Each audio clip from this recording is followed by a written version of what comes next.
Hello and welcome to this week's episode for Spy Trader Now. I am your host. My name is Ken.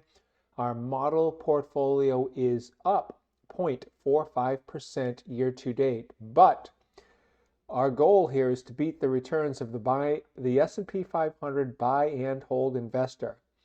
They are killing it, up year to date 4.01%. Fantastic considering the date is February 3rd, 2024.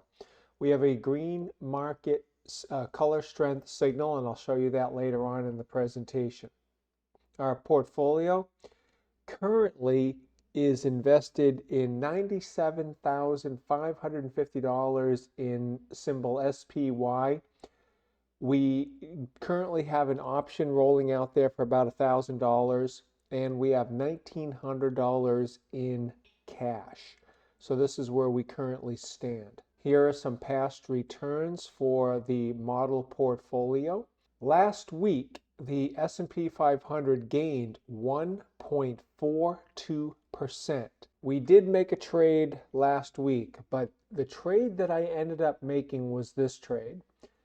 On January 29th and 7:49 a.m. Pacific time, I decided to do a covered call where I'm going to buy 200 shares at the market. At that time was 487.75, and I sold to open two in the money covered call contracts that had an expiration date in about 6 months with the 465 strike. So you can see that we purchased the shares at 487. Our strike was 465, so we're in the money. And we got a nice fat premium of $39 for doing that. Now, my goal here, and the reason why I'm taking this trade on is because this market, although it's overextended and I keep looking for a pullback, those pullbacks just aren't happening. So I decided to take this trade here, and when the pullback does happen, we'll have some correction throughout the year, 5 to 10%, if not 15%. At that point in time, I'll buy to close out this in the money covered call, and then I'm expecting it to go up from there. So we'll get paid on the way down, and we'll get paid on the way up. In the meantime, we have skin in the game. And we got $1,900 in cash that I'm planning on deploying next week in a call. I'll show you that at the end of this video. Now, here are the trades we've made so far in 2024. We have two open positions, the ones I just told you about. We have 200 shares of SPY, and that's an open position. And then we have our call, which currently is trading at $44.67. As the market goes up, this call will go up, and that's why it shows a negative number here. So that's going to continue to happen as long as the S&P 500 continues to advance.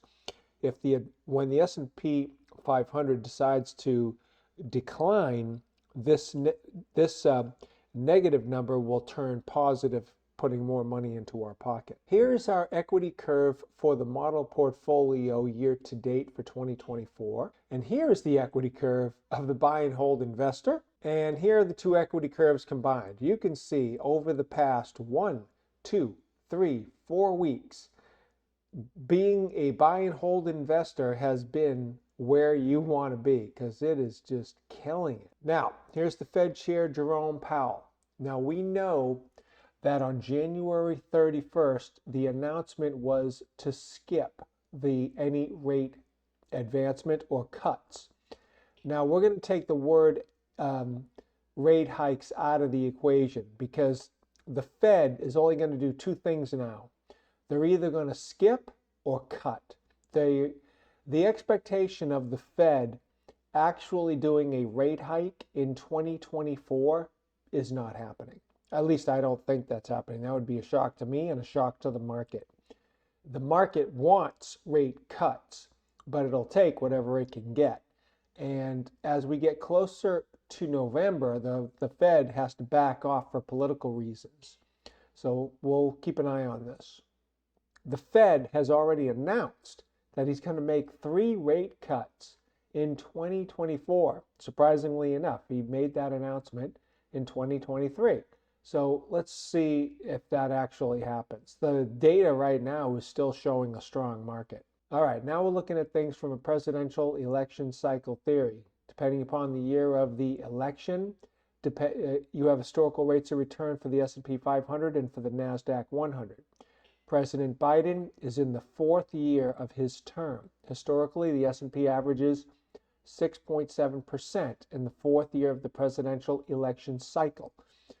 Currently, we know that the market is up 4.01%, giving plenty of room for advancement to meet between now and 6.7%, the historical average for this year. Now we're looking at things from the bond market. We still have the very ugly inverted yield curve, and we have rising interest rates. 2 things that say stay out of the stock market. So we got to keep an eye on that. Now, there's our friend Warren Buffett, the Oracle of Omaha.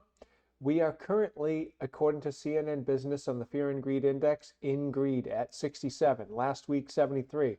It has come down, but the market is making all-time new highs. All right, now we are looking at the seasonality outlook. S&P 500, the month is February, and currently we are up 2.38%. Historically, going back 20 years, for the month of February, there's a 60% probability that we're going to close the month higher than when we opened. And right now we're up. We're meeting that expectation. And the expectation is that we're going to stay at least at this level for the remainder of this month. And next month and the month after that are even stronger averages.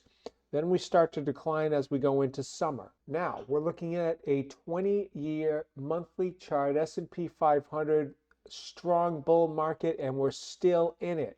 We are in a long-term bull market. We're still in it. Intermediate term, 5-year, weekly candlestick chart. This negative divergence has corrected. This has now got a positive angle to it, and this has a positive angle to it. So this was going in the opposite direction, but that has corrected itself. This market strength is, now we're looking at a short-term outlook, 6-month daily candlestick. We're in this trading channel. We are at the upper end of this trading channel. Now, my expectation is to come down, get towards this lower end here at some point in time, and then continue in advance. And so I'm thinking that I'm going to be watching this, and if this market does come into this area here, I'm going to put on a long call, put some money in this into a long call and look for further gains, because I want to make more profit than the trade that I'm currently in. Here is a ratio chart.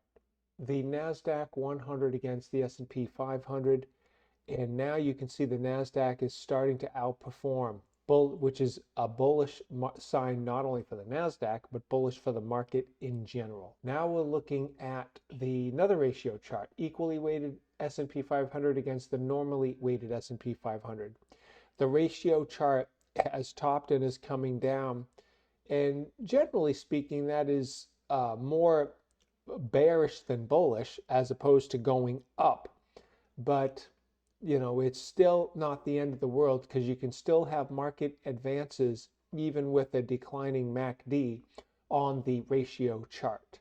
But right now we're here, going back into the sideways action like we did here and like we did here. Before we go up and go on like this, there's that big fat easy money right there. We want to be long and with leverage when we're in that big fat easy money. But we're not there yet. We're going back and forth. We have to surpass this high right here like we did here, and then stay in that range and continue on. That's when you're going to start seeing that easy money to be made. I don't think we're there yet. Now, we are in the ultra low range on the VIX Fear Index, Volatility Index. We're still in here, and the market is going to advance just like it has been doing, as long as you stay in the ultra low range. As you jump up and come from the ultra low range to the low range, you're still going to advance, but just not at the same rate. But then once you go from the low range to the upper range, well, then that's when the market is going to be declining. And that's where you want to be careful about your leverage. Now, with our position, we'll be safe once this condition happens because we have an in the money covered call. We're going to make money on the way down, and then when it goes back up, we'll make money there because we're going to buy to close our in the money covered call at some point in time in the future. Now we are on the Think or Swim platform 5-year weekly chart with standard deviations +2, -2 in gold, +1, -1 in pink, regression line in dashed green. You can see the advancements that we are making, and we are breaking out into all-time new highs. This strength suggests further strength, and at least coming up and eventually tagging this +1, or in this case, surpassing the +1 before correcting back down. Now we're looking at the same chart, but instead of going back 5 years weekly, we're going back 1 year daily. Here we are almost at the +1. Now we're looking at the same chart, but instead of going back 1 year, we're going back 6 months. Here we are at the +1 standard deviation. We are right there kissing it. So this market can still advance, but there's a 70%, a 68% probability that we're going to start going into sideways or downward action. But there is a 30% probability that we are going to continue to advance. Now we are looking at a stock market strength based on asset classes and the 11 sectors of the S&P 500. Here's the data that we are collecting, and we come up with an overall score. Asset classes last week were 75, this week they're at 90. The market as a whole is strong across multiple asset classes. The 11 sectors of the S&P 500 is at 82%. This is a strong market. No ands, ifs, or buts about it. You got to give credit and data where it is due, and the market is telling you it's strong. Now we're looking at a 1-year chart of the 10-year bond yields. You can see that we came down, kissed the support line, went up, hit this resistance line, came down, tagged the support line just barely, not even quite, before it bounced and then came back up. So we appear to be in this trading range right now, and the market seems to be okay with that. The market is continuing to advance inside of this trading range. All right, I just gave you a ton of information. Now comes the critical thinking. What are you going to do with it? As of February 3rd, 2024, the market summation, according to me, Ken, your friendly host with SPY Trader Now, the market just broke new high ground, which indicated more upside is coming, but the market is overextended. The pullbacks I've been looking for are so shallow that it suggests a very strong market. We know this. I do want to participate in the long side of this market, and we'll take a small long call on some weakness. So I'd like to get a little bit of pullback, and this is the exact call that I'd like to purchase.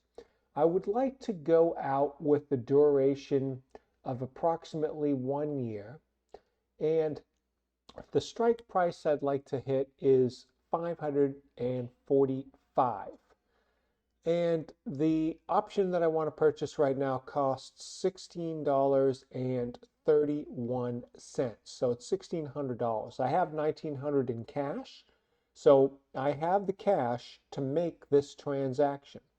I'm going to see how the action starts out next week, and before I put this trade on, I'll see how things go, but I would like to put this trade on. The market suggests that we're going to make money going to the long side. The S&P 500 has already made 4% this year so far, year to date. So that's it. Do you agree with that? Do you agree that I've got the correct duration, the correct strike? And what do you think about this trade?